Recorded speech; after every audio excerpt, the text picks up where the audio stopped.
You are listening to the Wealth Formula Podcast with Buck Joffrey. Get ready to change your life.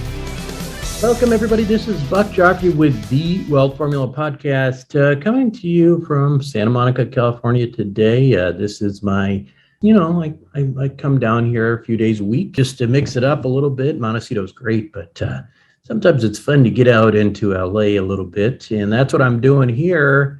And next week, I'm looking forward to seeing a number of you at our meetup in Phoenix, Scottsdale. Should be fun, Friday and Saturday. So it's always a big party. Looking forward to it. Should be a good time. And of course, we will have some great speakers, and many of them will be, at least some of them will be talking about the issue of inflation.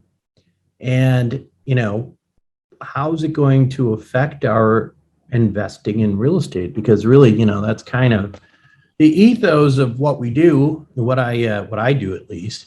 I don't know what you do for sure, but certainly the ethos of what I do is investing in real estate, particularly multifamily real estate. And this affects our investor club, people in our investor club very much. And so as new investors particularly come along, one of the most common questions I get is, how are increasing rates going to affect the performance of our real estate portfolio?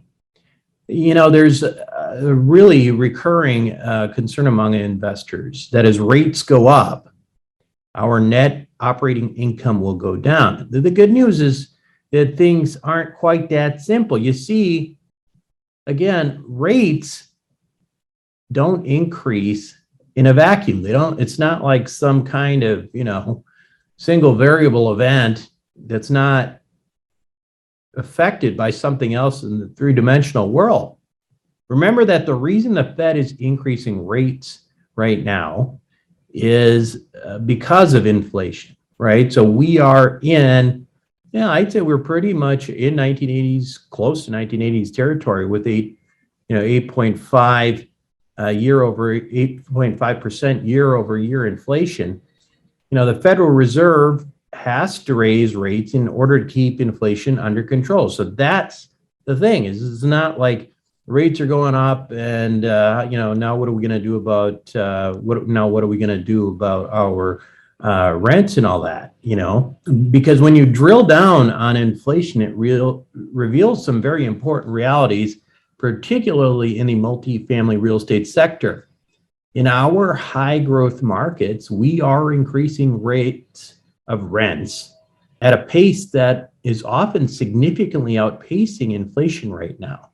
So that's the response, right? So that's the response that we get to inflation, or maybe it's causal. And that is, how we hedge inflation. In other words, we're finding is that we're driving net operating income at our properties, far in excess to what the inflation numbers show, as scary as those inflation numbers might sound. So, this is why we always talk about real estate as a quote unquote hedge to inflation. And you are living in a period of time where you are seeing that in real time. Not only are we hedging inflation, but arguably in some markets like Phoenix, where we're the second largest landlord, we're increasing those rents a lot, making an impact. We're probably one of the reasons for that inflationary data to be showing that it's going up the way it is. The specific kind of real estate that we generally focus on in our group, and what I focus on at least, it's very helpful because our multifamily stuff, our leases are year to year. So we can raise rents appropriately with the economic realities that we see on the ground. Many commercial leases are, on the other hand, multi-year, like businesses and shopping centers and all that. And they have escalations, multi-year fixed contracts, can't really be altered to reflect inflation. Now, finally, in our space, you should know that at least our acquisitions in our investor group, which you may or may not be part of, that cap rates, first of all, they don't correlate with interest rates in a linear fashion. Cap rates rise slower than interest rates, and we see that statistically. And we also, in our group, tend to also mitigate that risk by buying rate caps on all of our properties. But The bottom line is, and what I'm getting at here is that in my opinion, high quality multifamily real estate in high growth markets is a great place to be in inflationary environments like we are now, right? I understand the anxiety people have about deploying capital, but remember,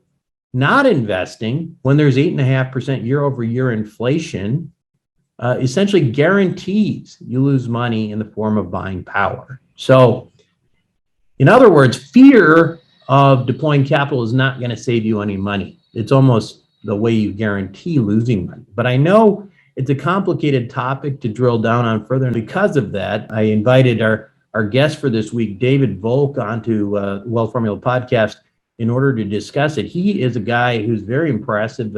Warren Buffett has invested in his companies. He's taken multiple companies public, including a REIT. He knows the real estate market. Okay, bottom line. So great guy to hear from. And we will talk with him when we come back from these messages. Welcome back to the show, everyone. Today, my guest on Wealth Formula Podcast is Christopher Volk. Christopher is at an unparalleled perspective on what it takes to create a successful enterprise. He's had over 30 years of experience leading 3 successful publicly traded companies. Has spent even more time providing capital to thousands of businesses throughout the United States, with a significant experience in real estate, which is, of course, of major interest to us. He's also the author of The Value Equation, a business guide to creating wealth for entrepreneurs and investors. Christopher, welcome to Wealth Formula Podcast. Buck, it's an honor to be here, and thanks for letting me banter with you for a few minutes. For sure, we would love to get your take. We live in interesting times, right, Christopher? I think today, in fact, and I'm curious on your take on this, particularly because of your background in real estate. But I think we had some inflation numbers come out today, and it was about 8.5% year over year. You know, when you think about real estate, how do you look at inflation through the lens of real estate? Whether that's, I know you were doing some commercial leaseback type things and that kind of thing, but certainly I'm guessing you have a pretty good idea or thought on how inflation affects real estate as a whole. Yeah, there are a lot of debates on how inflation affects real estate as a whole. I think over time, the evidence is pretty clear that real estate tends to rise with inflation. For one thing, it just costs more to replace. And that being said, the rental incomes don't exactly move up with lockstep with inflation. So on a current income basis, it doesn't necessarily follow that inflation is going to be met by rent increases. You look at the companies I've run, sort of there's a relationship, a very loose relationship between cap rates, yields on real estate and inflation. And it works something like this: that for every point in the 10-year treasury that goes up, the cap rates go up by 0.5 point. So if you're just for the sake of argument, if you're levered 50%, so you're putting down 50% equity and you're levered 50%, then that sort of means that your absolute cash flow rate of return stays unchanged in an inflationary type environment. So it's not really going up, so, but it stays unchanged. So you're getting a decent absolute rate of return. And then what you're doing is you're taking, we try to do in real estate, you can't really match fund leases. So what you try to do is match fund cash flows and make it so that your free cash flow is able to pay down your debt. And then if you're borrowing any more debt, you're using that debt to buy real estate at higher cap rates. And so that's how we would sort of manage inflationary risk. And just to give you an idea of how it's worked for us over a fairly long period of time, the first public company that I ran, we took public in 94, sold it in 2001 to GE. During that 7-year stretch, the 10-year treasury averaged around 650. Our rate of return for investors was 12.20. So in a business format, you're making treasuries times 2. So that's pretty good. The second company we started in 2003 and we sold it in 2007. 10-year treasury was 450. We did 19. So that's even better. The third company is still public. So, hopefully it stays public for a long time. But during the time that I ran it, the 10-year treasury was probably 2 or in change, and the rate of return was over 13. So, what does that say to you? I mean, I guess it says to me in a way that when 10-year treasuries are high, you can still generate really nice rates of return. It's just harder to do it. Yeah. One of the things that when you're talking made me think is the different kinds of real estate certainly makes a difference, right? When you're in an inflationary environment like this, having one of the advantages certainly our group has had is that we do primarily multifamily real estate, which allows us to raise rents more rapidly on a yearly basis. Whereas if you're doing, triple net or you're doing longer term leases, you may not have written that contract thinking that there would be 8.5% inflation year over year. Right. Well, of course, the multifamily space has been pretty good for several years, even before the inflation started ticking up the way it has, and a lot of that's been due to supply and demand. One of my observations about the economy overall has been that while we've had no inflation to speak of over the last number of years, we have had a lot of asset inflation. So having low interest rates has caused real estate and other hard assets to really soar in value. And as Warren Buffett likes to say, higher interest rates act like gravity on the stock market and other types of investments. And I think that probably includes real estate assets as well. So I think that higher rates will probably impose a certain amount of discipline, which will help those people who are in the market and really understand what they're doing and try to take some of the froth out. I think that certainly for the former public, the company I used to run, I think it'll be good for them. So, right. So when you, of course, again, having a the Biden administration, I guess they're just predicted higher than, they were right about this higher than expected inflation. When you think about the real estate, sort of drilling down in your experience, like what do you think some of the best places would be, at least from the perspective of hedging inflation within real estate, or what kind of real estate, I should say? Wow. Well, I am a big fan of multifamily, and you're in multifamily, but making broad assessments would be hard for me. I would say that I'm in the net lease space where I've been. I view higher interest rates to be a net positive for the people that are established players out there. There's been a certain amount of cap rate compression that's been out there with lower rates. And I think that the cap rate compression will start to abate a little bit. And I think that would be good for that space. Oftentimes the real estate markets, and certainly the public real estate markets, they're concerned about fear of interest rates more than the actual interest rates themselves. So, for example, if the 10-year treasury would stay at 3.5 and it would just stay there for a long period of time, a lot of real estate investment trusts would perform just brilliantly. As long as people are just afraid of the volatility of rates, then that causes the markets to depress, and it can also cause some disconnections in the real estate market. I know you've written, and one of your expertise is in sort of just determining equations or factors or metrics in terms of, trying to figure out, ways to evaluate opportunities. When you look right now, what factors and metrics should investors examine to determine inflationary impacts on real estate or any other investment at this point? Well, different companies have different sensitivities to real estate, or to inflation rather. So for example, if you have a company that's an asset-heavy company that's got super high levels of inventory or receivables, they're going to have to just pay more for that stuff, even whether it's real or inflationary. If sales grow by inflationary numbers, then the inventory grows by inflationary numbers, and so does receivables. And so basically, companies get caught in a cash trap. One of the advantages of real estate is that real estate doesn't have a high level of inventory. There's not a lot of working capital in real estate. So relative to companies that have to have that kind of investment, it's a positive thing.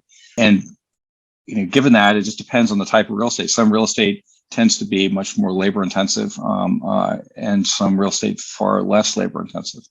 I'm just a big believer personally in just diversifying, and I tend to concur with people that think that the inflation won't stay. But this is not your garden variety inflation that we're going through right today. It's not the 1970s. I graduated from college in '79, so I graduated in the middle of a huge recession, and prime hit 21%, and we had stagflation, and we had the Arab oil embargo that drove a lot of this stuff much higher for the U.S. And for the rest of the world. I mean, here you have truly global inflation. I mean, it's not just the U.S.'s problem; it's every country that's been impacted by this, and the pandemic has definitely contributed a lot to it. And of course, global situation with the confrontation in Europe is also affecting this and affecting the price of oil, which is affecting the price of everything, gas. I expect over time this will pass, but in the meantime, you have to put some discipline on it, raise some interest rates, and that's actually, I think, a positive thing for everybody. And of course, this economy is pretty strong right now, so I think it can withstand some of that. Yeah, and along that lines, is there? I mean, I guess a lot of people think that in raising interest rates, some sort of recession is fairly inevitable. And funny, I was in the last 20 years or so, it seems like recession has turned into like a metaphor for a zombie apocalypse, right? But it doesn't necessarily have to be that way. In other words, if you have a recession, how much should real estate investors fear that? Or is it just, hey, we're slowing down a little bit, but it doesn't mean it's the end of the world. We just need to ride this out. And what's your take on that? Because I know, especially, those of us who've really been active participants in the economy for the last 2 decades, we have probably a little bit of a warped sense of the business cycles and how it really affects things. Right. Well, I tend to be a long-term thinker on this stuff and think that stuff is going to be resilient over time. So I mean, you sort of dollar cost average in your business and what you do. So you're buying. You were in real estate several years ago, and hopefully you'll be in real estate several years from now, and you'll be buying and selling at different prices. And overall, the goal is to generate really nice, attractive, risk-adjusted rates of return for yourself and your investors. And I've behaved likewise in the companies we have. When you're committed to a strategy, you just do it and you execute it. And I've done it through a variety of economies. What's interesting today is, I mean, you think about where we've been and where we came from to have had a 21% prime rate in 1980 or 81. The world couldn't withstand that today. I mean, at that time, you had the 10-year Treasury was, I think, worth of 10%. And so the average 10-year, by the way, for if you go back a long ways, is probably around 4.5. So I think at 4.5, you're talking even issues, because it's going to affect just the regular home market. I mean, the people are concerned today that fixed rate mortgages now are over 5%. So we're not going to see, I don't think, interest rates anywhere close to what we saw, in the last huge inflation spike that we had in the early 80s, because I think that the world economy, let alone the U.S. economy, would have a hard time trying to grapple with that, which gives way to the thought that you could have some inflation, but still lower interest rates than you think, right? Right. Normally, a lot of us were brought up thinking that inflation interest rates were going to rise with lockstep, but they may not rise with lockstep as much as we would have been taught, because to raise interest rates to where we were in the early 80s would be pretty draconian. I was just thinking when you said that, the way you're brought up to think certain ways. I mean, you could say probably the same thing generally for asset markets right now, right? I mean, you went through COVID, and you would think that you would think that everything was just fine when you look at the stock market and you look at real estate prices and all that sort of thing. What is your take on this? I guess asset markets almost looking like Teflon. I mean, not reacting to recessions, I guess, and just expecting monetary policy, fiscal policy to come in and bail them out. I mean, I think there's almost an expectation of that. So you don't really see markets moving in line with any sort of real economic data. Well, I think that the market hasn't gotten accustomed to the notion that the inflation is really a long-term phenomenon, and you see that. I mean, you're in the real estate markets a lot, so real estate markets are always working with a rear-view mirror. Right. When properties start to decline, the guy who's appraising the asset that you're trying to buy is appraising it on based upon 6-month-old comparables, would show the asset being high. When the market's going back up, the same appraisers are appraising the asset at prices that were super low. What I found was that, and you can see this in the bond market, when we were selling bonds at Store Capital, or the company that I ran up till last year, when we were issuing bonds, when the 10-year Treasury was hitting 1.5, a lot of times the bond spreads would gap out a lot because the bond investors were thinking, "Oh no, this 1.5 isn't really real. We're not going to have these low rates for a long time." And then, of course, we did have the low rates for a long time, and then the bond spreads started really coming in to sort of more traditional levels because people were comfortable that low rates were going to be around for a while. I think that with inflation today, there's enough noise from economists saying that this should be transient, that people are not really thinking that this is a long-term event, and they're not pricing it into everything they do. Yeah. Let's pivot a little bit, talk a little bit about your book. It's called The Value Equation, a business guide to creating wealth for entrepreneurs and investors. Why did you write it?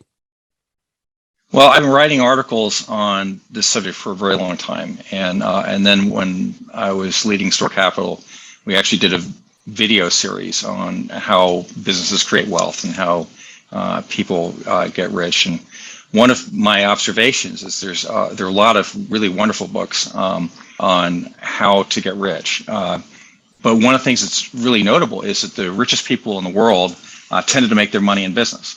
So you look at the Forbes 400, without exception, every person in that list made their money from business, or perhaps inherited money from somebody who did. And so then the question is, well, how do businesses create the wealth, right? I mean, because if you could decipher how businesses create wealth, then you're cracking the code for how the richest people got that way, And there's no books on how businesses create wealth. I mean, I went to business school for 4 years at night, and graduated without really understanding how businesses created wealth.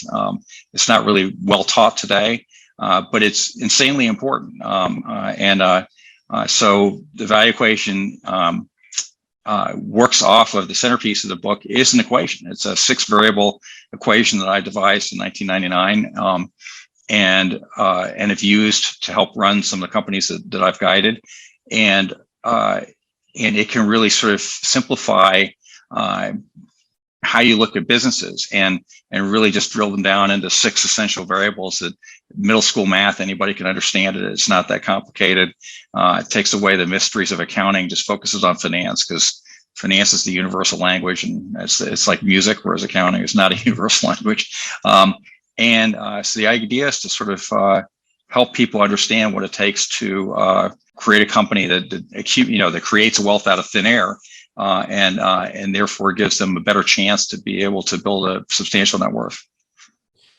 When you talk about the 6 variables, what do you think some of the more important variables are? Can you give us a sort of a taste of what those variables are and how you look at them? Sure. Well, the 6, I'll list the 6 quickly for you, and then tell you the most important ones. But the 6 variables are going to be sales, which is pretty simple. Business investment, not so simple. It's basically the amount of money that you're putting into a business that has to be funded with debt and lease capital. Basically, I refer to that as OPM, and equity. So capital desiring a return. So you have sales, business investment, operating profit margin. And again, you got to deal with this on a cash basis. You're backing out a lot of non-cash depreciation, amortization. If you're looking at public companies, you're backing out stock-based compensation, things like that. And then you have the percentage of your company that's funded with OPM. So you're dealing with the capital stack. So how much money are you using from OPM? What's the cost of that OPM? It's the 5th variable. And then the final variable is the maintenance CapEx, the amount you have to put in to the company every single year to kind of keep it up, maintain you have multifamily housing. How much do you have to sort of, reinvest into your facilities every year? And and some of these variables are not really, you got to really understand what goes into the variables, because there's just more to it than just that. So for example, on maintenance CapEx, you're running a restaurant, you have to replace French fryers every year, that kind of stuff. But then maybe every 5 years you do a remodel, because you got to do a facelift. It's a consumer-facing business. Same thing can happen in real estate. And sometimes I hear people saying, well, it's a non-recurring expense or something like that. Well, no, it's not recurring. It just, this happens as part of the whole deal. So you have to smooth this stuff out. Now, this is not something that would affect you in real estate, but for example, if you're looking at operating businesses that are consumer facing, it's really not uncommon for people to close down locations from time to time. I mean, Walmart's closed down a boatload of Sam's Clubs. They've closed down smaller Walmarts. They've closed down neighborhood stores, and so you might even include those kinds of losses that you incur in that kind of activity into maintenance CapEx numbers. I mean, it's part of the ongoing CapEx. It's part of what you're doing.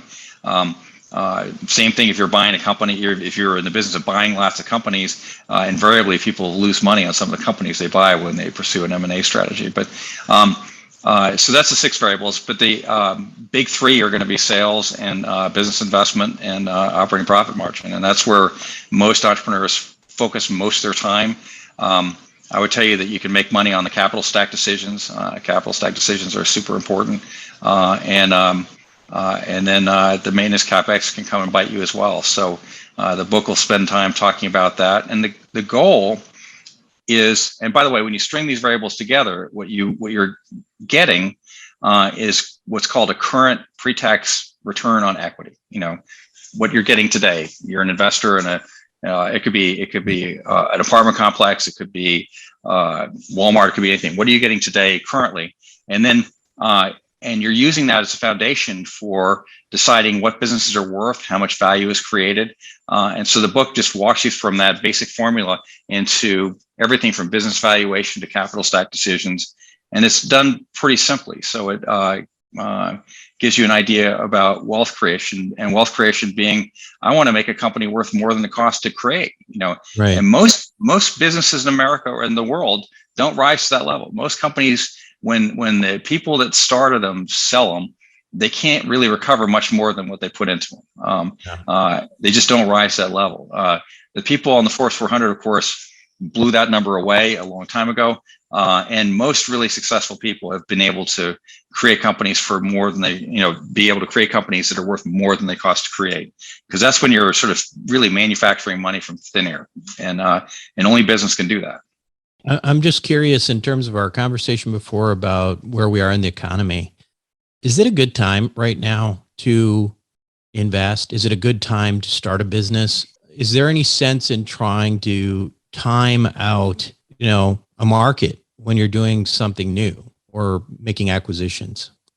Well, I mean, there's cycles in every sector, and times to get in and out of sectors. I was talking to a real estate developer about the value equation, and the real estate developer commented to me that, well, when you're looking at real estate, the timing of how you get in the market, when you get in the market, really does matter. Right. Whereas, let's say if you're a property management company or you're a servicer, then the timing is less important, right? You're not sitting there making your money on a flip. So I tend to be an optimist about this stuff and think there are always times for people to get into business. I mean, and I think there's more money out there in the United States today. I mean, there are 10,000 some odd private equity firms and venture capital firms today. When I started my career, there were 0. Right. And so there's more money out there than there are for people to invest in. And if people have really good ideas and they have good leadership teams and they have a decent business model being the key, and they think they can generate a return that's higher than expectations, which means that you can create a company that's worth more than it costs to build. If you think you can do that, then you have a chance to raise money to start a business. And that's what makes America exceptional. I mean, it's why this country has about a third of the world's net worth, and we've been the leading economy since 1871, and we're about 1.5 times the second biggest economy today. Is because of a free enterprise system that works. Right. So what's next for you, Christopher? I know you wrote this book, you've had multiple companies and exits. Are you working on anything new? Well, right today, the book is the main thing. And after I get the book out, which will be out in May, and you can pre-order it on Amazon and elsewhere, but right now, the book's the thing. And then after we get in the second half of the year, I'm going to think about what I want to do when I grow up. Meanwhile, I'm teaching a class at Cornell University, and guest lecture from time to time and keep my hand busy. We certainly appreciate your thoughts and spending your time with us today. Again, the book, once again, is The Value Equation, a business guide to creating wealth for entrepreneurs and investors. And I'm sure you can get that at every major place that you buy books. Is there going to be an Audible book here too, Christopher? I don't know that yet, but I would love to be able to create one. Fantastic. Well, thanks again for joining us. Christopher, would love to have you back again in the near future. Okay. Well, Buck, it's a pleasure. I've enjoyed getting to meet you, and I've enjoyed reading your material. Thank you. We'll be right back. Welcome back to the show, everyone. Hope you enjoyed it. I think the bottom line is, the message is, just keep doing what we're doing. I think it's the best we can do, frankly. We are in an asset class that tends to hedge inflation. We're with good operators. We invest with good operators. We're investing in high growth markets, and we can, those leases can change every year. We can increase. So it's a good place to be, and it's great to feel like we have, some smart people thinking the same thing. That, and of course, is my view is reinforced what David Volk just told you. Anyway, again, we have this event coming up. I know at this point it's too late for anybody else to join, but one of the things I should mention here is that if you are interested in having more of a community within Wealth Formula and meeting other investors, certainly the live events are a great way to do it. We also have an online community, though, and it's called Wealth Formula Network. If you're interested in joining Wealth Formula Network, it starts with a course. We also have a Facebook page, and then we have bi-weekly live video Zoom calls. Those are recorded, and they're all in the archives as well. Really great opportunity to, kind of pick the brains of others. And, the retention rate in there is very, very high. Once people get in, they realize how much they're getting out of it. I encourage you to check it out. Go to wealthformularoadmap.com. You'll see a big video there that's kind of a cheesy sales video about the course, but, the bottom line is, you have an idea, I think, of what we talk about, and it's just getting into the weeds and getting your questions answered as well. And the course is really good too. We got Tom Wheelwright and Kenny McElroy and some other really smart people there. So that's it for me this week on Wealth Formula Podcast. This is Buck Joffrey signing off. Thank you for listening to the Wealth Formula Podcast. Visit us on the web at wealthformula.com. The information contained in this podcast are opinions, not fact. As always, consult your own financial team before making any investment. See you next time.